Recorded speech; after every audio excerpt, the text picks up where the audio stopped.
अस्सलाम वालेकुम, welcome to Sadiya bright FX. अच्छा, आज है डेट 4 दिसंबर और डे है आज वेंसडे। अच्छा, आज का गोल्ड का एनालिसिस थोड़ा सा डिटेल में होने वाला है क्योंकि इसमें हम हर टाइम फ्रेम पे जाके डिफरेंट टाइम फ्रेम पे जाके गोल्ड की सिचुएशन को देखेंगे कि गोल्ड कर क्या रहा है। क्योंकि गोल्ड ने काफ़ी लाइक ये वन एच में भी आप लोग देख सकते हैं यहाँ पे काफ़ी रेंज वाली सिचुएशन क्रिएट की हुई है कि ये ऑलमोस्ट इसका टोटल जो प्राइस एक्शन चल रहा है ना वो ये वाला चल रहा है। अब इतनी सी सिचुएशन में क्या ट्रेड कर यहाँ पे ये भी देखेंगे कि इसके स्टक होने की रीजंस क्या है डिफरेंट टाइम फ्रेम में जाके।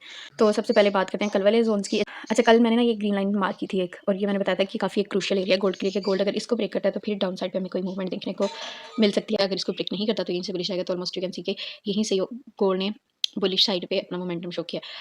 और दूसरा ये वाला जो है ना मैंने सप्लाई एरिया शेयर किया था 2658 से 2662 वाला। अच्छा, ये किस बेस पे किया था इसको अगर मैं थोड़ा सा डिटेल में दिखाऊँ, ये 5 वेव्स गोल्ड ने अपनी 1 एच के टाइम फ्रेम में कंप्लीट की थी। सॉरी, यहाँ से थोड़ा सा इसको ऐसे कर लेते हैं। अच्छा, अब इस 5 वेव की बेस पे ना अब हमारे पास 2 सप्लाई एरियाज़ निकल के आ रहे थे। एक तो ये वाला, और सेकंड अगर मैं सप्लाई एरिया शेयर करूँ तो वो था ऑलमोस्ट इन वीक्स के अराउंड, ठीक है। और इस जो फर्स्ट सप्लाई एरिया इसको भी गोल्ड ने अच्छे से रिस्पेक्ट किया, लाइक पहले यहाँ से रिजेक्शन दिया, फिर इसने यहाँ से कल रिजेक्शन दिया और ये ट्रेंड लाइन को टच करके ऑलमोस्ट ये इसने ड्रॉप दिया। अच्छा, इसको कर देते हैं रिमूव। अब अगर इस रेंज की सिचुएशन को देखा जाए ना तो यहाँ पे अब ऐसा लग रहा है कि स्मार्ट मनी ना तो सेलिंग में इंटरेस्टेड है ना तो बाइंग में इंटरेस्टेड है। तो उसकी रीज़न क्या हो सकती है, गोल्ड के डिफरेंट टाइम फ्रेम में डिफरेंट अपने जो सेलिंग एंड बाइंग एरियाज है उनके दरमियान गोल्ड स्टक है। तो इस रेंज वाली सिचुएशन को समझने के लिए हम चलते हैं डिफरेंट टाइम फ्रेम्स में। तो सबसे पहले चलते हैं डेली टाइम फ्रेम पे। अच्छा, ये है डेली टाइम फ्रेम। अब इस पे मार्किंग ऐसे ही है क्योंकि अब मैं इसको रिमूव नहीं कर सकती। अगर आपको प्रीवियस एनालिसिस याद हो तो उसमें डेली टाइम फ्रेम में बार बार एक चीज़ मैंने शेयर की थी कि यहाँ पे हमारे पास जो है ना QML का लेवल भी था, या इसको inverted head and shoulder pattern भी बोल सकते हैं, कि यहाँ से गोल्ड ने इस एरिया से लाइक सेल साइड की मूवमेंट स्टार्ट किया, ठीक है। और ये अपने QML जोन का लाइक जहाँ से इसने बाइंग स्टार्ट किया अब ये वहाँ तक सेल आएगा। अगर इसको मैं थोड़ा सा ऐसे करूँ, ये बन रहा है कोई अराउंड 25-50 के अराउंड ये जोन बन रहा है। अब अगर इसको मैं रिमूव करके एक और चीज़ दिखाऊँ, तो अगर इसको मैं थोड़ा सा जूम इन करूँ, ये एक जो बेरिश इनगल्फिंग कैंडल है ना, इसकी भी मैंने एक रीज़न शेयर की थी कि प्रॉपर हमने इसका 50% वाला एरिया मार्क किया था कि ये यहाँ से ना इसके 50% वाले एरिया से ऑलमोस्ट रिजेक्शन लेके गोल्ड जो है ना वो नीचे आ रहा है। तो अब इस रिजेक्शन के अगर बेस पे देखें तो गोल्ड को फिर यहाँ तक आना चाहिए, इस लेवल तक। लेकिन अगर हम H4 में जाके देखें तो वहाँ पे इसने थोड़ा इससे डिफरेंट सिनेरियो बनाया हुआ है।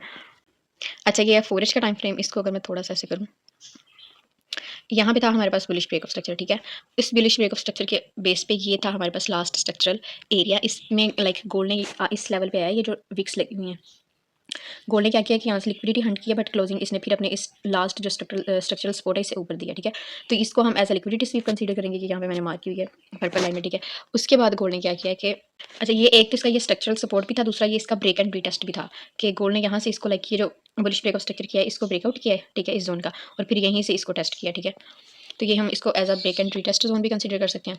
अगर हम इसको यहाँ पे पीछे तक एक्सटेंड करेंगे तो ये क्लियर होगी, ये चीज़ यहाँ तक आएगी, ये ऐसे।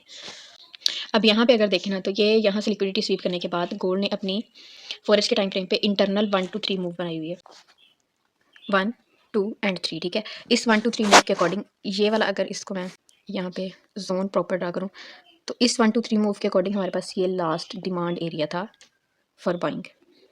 इसको मैं मार्क कर देती हूँ ग्रीन से।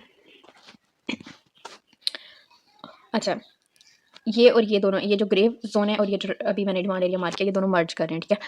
अब 4H के अकॉर्डिंग गोल्ड अपनी इस डिमांड से उठा, ठीक है, इस डिमांड से बुरी साइड पे गया। तो अब इस डिमांड के अकॉर्डिंग गोल्ड को अपने इस स्ट्रक्चरल लेवल तक आना चाहिए या इसको ब्रेक करना चाहिए। अब गोल्ड क्या करे, अब या तो ये है ना कि इस डिमांड एरिया तक चलो आ गया ये, अब ये इसको या तो ब्रेक करे।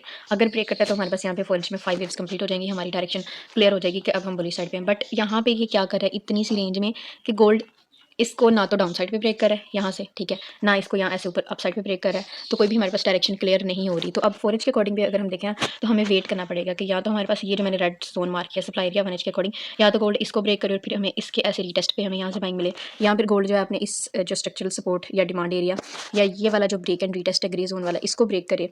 अब ये वाला लेवल बड़ा इंपॉर्टेंट है, अगर इसको ब्रेक करते हैं तो फिर हम डाउन साइड पे ऐसे सेल साइड पे हम कोई मूवमेंट एक्सपेक्ट कर सकते हैं। बट गोल्ड किसी भी साइड पे ब्रेकआउट नहीं करा। तो यहाँ पे ऐसा लग रहा है कि स्मार्ट मनी ना तो बाइंग में इंटरेस्टेड है और ना सेलिंग में इंटरेस्टेड है। तो इस सिचुएशन में बस यही हो सकता है कि वेट किया जाए, क्योंकि ये नो ट्रेडिंग जोन है, इसमें आपको कोई भी ट्रेड अपॉर्चुनिटी अच्छी नहीं मिलेगी। तो हो गई ना अभी ये कंफ्यूजिंग सिचुएशन, क्योंकि डेली टाइम फ्रेम में जितनी भी हमें जो चीज़ें मिल रही हैं चार्ट पे वो हमें सारी बेरिश साइड में इंडिकेट कर रही हैं कि हमें सेल साइड की तरफ देखना चाहिए। लेकिन 4H के अकॉर्डिंग यहाँ पे गोल्ड जो है अभी रिसेंटली अपने डिमांड एरिया से उठा है और ये 1 to 3 मूव भी इसने कंप्लीट किया है। हाँ, 5 वेव्स इसने कंप्लीट नहीं की बट उठा एक अच्छे डिमांड एरिया से है। लेकिन अगर ये अपने स्ट्रक्चर लेवल तक जाता है, इसको ब्रेक करते हैं तो फिर हम ही कुछ देख सकते हैं। तो डेली और 4H पे तो ये चल रहा है। अब चलते हैं 1 इंच के टाइम फ्रेम पे, 1 इंच के टाइम फ्रेम पे ऑलमोस्ट सारा सिनेरियो सामने ही है आपके।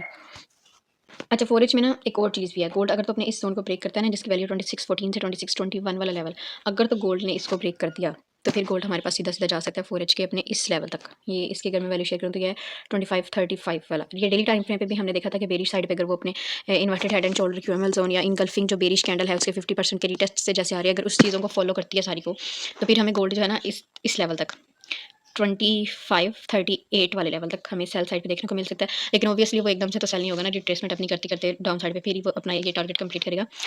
ये लॉन्ग टर्म टारगेट बताया मैंने आपको। अच्छा अब चलते हैं 1 इंच के टाइम फ्रेम पे। तो 1 इंच के टाइम फ्रेम पे मैंने पहले थोड़ा-सा आगे भी बताया कि ये इस तरह से कि सप्लाई एरिया था। ये रहा, यहाँ से रिमूव हो गया, एक सेकंड। अच्छा 1 इंच के अकॉर्डिंग भी अगर हम देखें तो ये बुलिश ब्रेक ऑफ स्ट्रक्चर था, उसके बाद ये 5 वेव्स थी गोल्ड ने और अपने ये लास्ट जो स्ट्रक्चरल सपोर्ट है वहाँ तक आया और यहीं से फिर बुलिश साइड पे गया। लेकिन इस 5 वेव्स की अब गोल्ड में भी अब इस 5 वेव्स की बेस पे देखें तो हमें यहाँ से कहीं से सेलिंग अपॉर्चुनिटी देखनी चाहिए या यहाँ से सेलिंग अपॉर्चुनिटी देखनी चाहिए। तो इस तरह 1 इंच के अकॉर्डिंग भी ये ज़ोन हमारे लिए जो है काफ़ी क्रूशियल है कि या तो यहाँ से हमें सेलिंग की अपॉर्चुनिटी मिले या फिर इसको ब्रेकआउट करके हमें बाइंग की अपॉर्चुनिटी मिले। तो इस टाइम जो तो सारे टाइम फ्रेम में मैंने आपको दिखाया है, डिटेल से सारी चीज़ें एक्सप्लेन की हैं कि गोल्ड के जो रेंज में स्टक है ये अपने जो है 4 इंच की एक तो डिमांड से उठा है और सेकंड इसके ऊपर ये जो क्रूशियल एरिया है इसका ये H1 की सप्लाई हो सकती है 5 वेव्स की बेस पे। तो अब यही है कि गोल्ड या तो अपने इस सप्लाई को ब्रेक करे यहाँ या फिर फाइनली इसको ब्रेक करके या फिर इस ये जो सप्लाई है इसकी अगर मैं वैल्यू शेयर करूँ 2634 से 2637 इस डिमांड को या तो ब्रेक करे और फिर इसको ब्रेक करके आए नीचे अपने इस लेवल तक 2614 से 2621 वाले लेवल तक और यहाँ से हमें या तो बाइंग अपॉर्चुनिटी मिले या फिर अगर इसको ब्रेक करता है तो फिर इसके ब्रेक पे हम सेलिंग अपॉर्चुनिटी देखेंगे। और आज जैसे कि फंडामेंटली भी काफ़ी स्ट्रॉग है तो इस सप्लाई एरिया से ऊपर फिर एक सप्लाई जोन पड़ा है जिसकी वैल्यू मैंने पहले भी शेयर की थी प्रीवियस फोरकास्ट में, जिसकी वैल्यू 2686 से 2690 वाला जोन। तो ये थे आज के गोल्ड के एनालिसिस। अगर आपको मज़ीद ऐसे डिटेल्ड एनालिसिस चाहिए तो आप वीडियो को लाइक कर दें और मेरे चैनल को सब्सक्राइब कर लें।